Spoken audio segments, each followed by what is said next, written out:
La Castille étonna, domina le Gréco. Il arrive souvent qu'un étranger surpris par un milieu nouveau en saisit les nuances et saura le peindre mieux que ne feraient les indigènes de talent. Philippe de Champaigne vint des Flandres à Paris pour être le portraitiste de Port-Royal.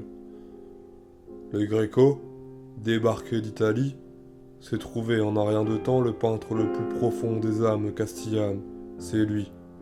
C'est ce Crétois qui nous fait le mieux comprendre les contemporains de Cervantes et de Sainte Thérèse.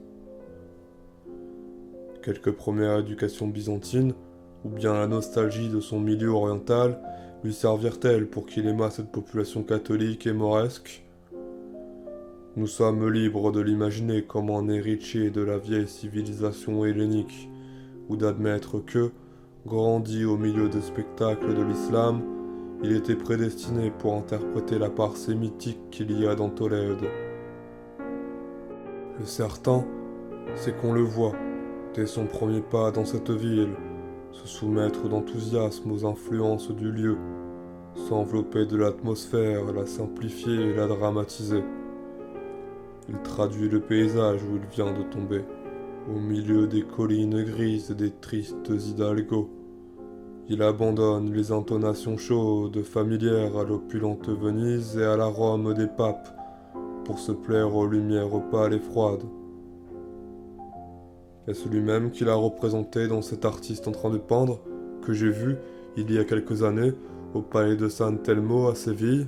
Tout au moins, c'est sa propre palette qu'il lui a mise à la main. Elle ne se compose plus que de 5 couleurs.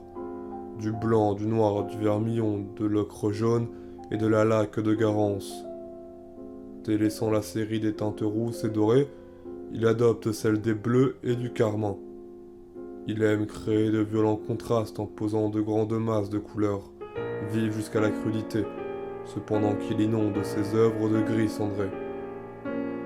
Ce singulier mélange d'harmonie et de déséquilibre, cette intensité froide et lumineuse lui servent à exprimer une certaine moralité. Que valent désormais pour cet étrange converti le pittoresque et le paganisme cher à la magnifique Venise? À Tolède, on ignore la beauté aimée pour elle-même, comme l'aime l'Italie. Maintenant, sa peinture présente les brusques alternatives saisissantes, un peu barbares, de cette âme espagnole tout entière résumée par le prosaïque Sancho et le visionnaire Don Quichotte. Le visionnaire toutefois domine. Gréco allonge les corps divins. Il les voit pareils à des flammes que les ténèbres semblent grandir. Il enveloppe toutes ses visions d'une clarté stellaire. Ce n'est pas que ce lunatique perde le bénéfice de ses sérieuses études italiennes.